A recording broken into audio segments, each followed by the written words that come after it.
Hi friends, அனைவருக்கும் வணக்கம். இன்னைக்கு நம்ம பார்க்க போகிற பதிவு என்னதுன்னா பூஜை ஜாமான்களை பற்றி தான். நான் பூஜை ஜாமான் கொஞ்சம் வாங்கணும்னு சொல்லியிருந்தேன் இல்லையா?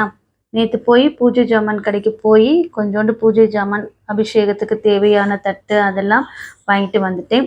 வாங்க வீடியோக்குள்ளே போகலாம். இந்த தட்டு வாங்கினது, இந்த தட்டு வந்து வெத்தலை தீபத்துக்கு ஏற்றுவதற்காக இந்த தட்டு வாங்கினேன். அழகாக இருக்குது. முன்னாடி விநாயகர் சுஷ்டி போட்டு, பின்னாடியும் அதே மாதிரி தான் அழகாக போட்டிருக்காங்க. இந்த டிசைன் ஃபுல்லாக இந்த தட்டு சுற்றி அங்கங்கே சுஷ்டி போட்டிருக்காங்க. விநாயகருக்கு சுற்றியும் சுஷ்டி போட்டிருக்காங்க. அழகாக இருந்துச்சு.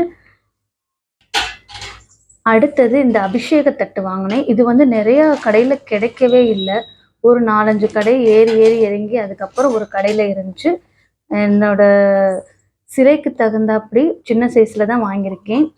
இதுவே எனக்கு போதுமான அளவு தான். இதில் வந்து ஸ்டாண்டு போட்டதும் இருந்துச்சு. நான் வந்து ஸ்டாண்டு போடாமல் இருக்கிறத நான் வாங்கினது. எனக்கு ஸ்டாண்டு தேவையில்லைன்றனால நான் வெறும் பிளேட் மாதிரி தான் வாங்கினேன். இந்த பிளேட்டை அப்படியே முக்காலி மேலே வச்சு கூட நம்ம யூஸ் பண்ணிக்கலாம். இல்லை ஸ்டாண்டு போட்ட மாதிரி வாங்கினாலும் நல்லது தான்.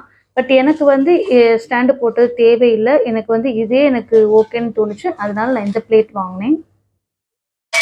அதுக்கப்புறம் இந்த குட்டி தட்டு வாங்கினேன். இது வந்து விளக்கு வைக்கிறதுக்கு ஒரு தேவைப்பட்டுச்சு. அதனால இந்த குட்டி பிளேட் வாங்கினேன். இதுவும் நல்ல டிசைன் போட்டு அழகாக கொடுத்துருந்தாங்க. அப்புறம் நெய்வேத்தியம் வைக்கிறதுக்காக இந்த மாதிரி பவுல் வாங்கினது. இது எனக்கு ரொம்ப பிடிச்சி வாங்கினேன். ஏன்னா நான் மோஸ்ட்லி நெய்வேத்தியம் வந்து சில்வரில் தான் வச்சுட்டு இருந்தேன். ஒரு சகோதரி 2 தடவை எனக்கு சொல்லியிருந்தாங்க, சில்வரில் வைக்காதீங்கக்கா, இந்த மாதிரி நீங்கள் சில்வர் யூஸ் பண்ணக்கூடாது அப்படின்னு சொல்லியிருந்தாங்க. அதனால தான் நான் மெயினாக நெய்வேத்தியம் வைக்கிறதுக்கு நான் இந்த கிண்ணம் ஒன்று வாங்கினது. அதுக்கப்புறம் குட்டி கலசம் மாதிரி இது அழகாக இருந்துச்சுன்னு ஒன்று வாங்கினேன். இது வந்து சுவாமிக்கு தண்ணி வைக்கிறதுக்கு யூஸ் பண்ணிக்கலாம், இல்லைன்னா அபிஷேகம் செய்கிறதுக்கு நம்ம யூஸ் பண்ணிக்கலாம். அதுவும் இல்லையா சுவாமிக்கு பால் கூட நெய்வேத்தியமாக இதில் வச்சுக்கலாம் அப்படின்னு சொன்னாங்க கடைக்காரர். அதனால் இதை வாங்கினது. இது எனக்கு பார்த்தோன்னே பிடிச்சி போச்சு, அழகாக இருந்துச்சுன்னு இது ஒன்று வாங்கினேன். அப்புறம் வந்து இந்த விளக்கு ஒன்று வாங்கினேன், ஓம் போட்டது, அழகாக இருந்துச்சு. இது வந்து நான் இந்த மாதிரி முருகனுக்கு சஷ்டி பூஜை பண்ணும்போது, டியூஸ்டே பூஜை பண்ணும்போது இதை நம்ம யூஸ் பண்ணிக்கலாம் வெத்தலை தீபத்துக்கு. அதனால இது வாங்கினேன். இது அழகாக இருந்துச்சு. ஓம் போட்டு மேலே பாருங்கள் வேல்லாம் போட்டிருக்காங்க. பார்த்தோன்னே எனக்கு ரொம்ப பிடிச்சி போச்சு. ஸோ இது ஒன்று வாங்கினேன். பின்னாடியும் பாருங்கள் அழகாக கொடுத்துருக்காங்க. எனக்கு இது பார்த்தோன்னே ரொம்ப பிடிச்சிருந்துச்சு.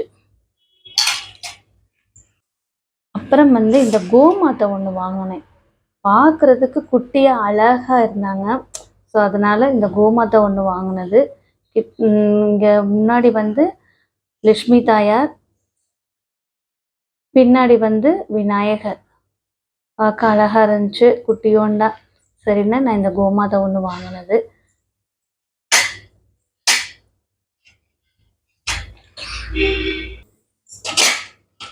அப்புறம் வந்து பத்தி வைக்கிறதுக்காக இந்த டப்பா ஒன்று வாங்கினது. பத்தி ஸ்டோரேஜ் பண்ணுறதுக்காக. வெறும் டப்பாலே நான் இவ்வளோ நாள் ஸ்டோர் பண்ணிட்டு இருந்தேன். அதனால இந்த ஒரு டப்பா பார்த்தேன். இது வந்து பித்தளையில் கிடைக்குமான்னு பார்த்தேன், பித்தளையில் கிடைக்கல. ஸோ சில்வரில் தான் இருந்துச்சு. அதனால இந்த ஒரு டப்பா வாங்கினது. நல்லா இருந்துச்சு. இங்கே கொண்டியெல்லாம் போட்டு அழகாக பண்ணியிருந்தாங்க. எனக்கு பார்த்தோன்னே இந்த டப்பா பிடிச்சிருந்துச்சு. அதனால் இந்த டப்பா ஒன்று வாங்கினது. அப்புறம் வந்து பத்தி ஸ்டாண்டு ஒன்று வாங்கினது. ஏன்னா இந்த பசங்க சும்மாவே இருக்க மாட்டேங்கிறாங்க. பத்தியை நான் வெறும் ஸ்டாண்டு மேலே வச்சா போய் எடுக்கிறாங்க, கங்க தொடுறாங்க, ஏதாவது சூடு பட்டுருமோ அப்படின்னு நினச்சி நான் இதை வாங்கணும்னு நினச்சேன். பட் இதுவும் வந்து எனக்கு பித்தளையில் கிடைக்கல. அதனால் இதுவும் சில்வரில் தான் கிடச்சி. சரி ஓகேன்னு இது வாங்கினேன். அழகாக மேலே டாப்பில் மூடியெல்லாம் டிசைன் போட்டு அழகாக கொடுத்துருந்தாங்க. சரி ஓகே, இது வந்து சேஃப்டியாகவும் இருக்கும். அதனால இதை வாங்கினேன். என் பொண்ணு வந்து மூடியை ஓப்பன் பண்ண சொல்கிறான், இருங்க.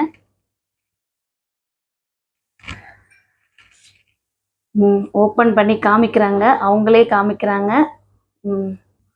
எனக்குள்ள பத்தியை வச்சுட்டு இந்த இதை வந்து இங்கே லாக் பண்ணிடலாம். பத்தி ஸ்டாண்டும் பத்தி ஸ்டோரேஜும் மட்டும்தான் எனக்கு வந்து சில்வரில் கிடச்சிது. சரி ஓகேன்னு இதை வாங்கியாச்சு.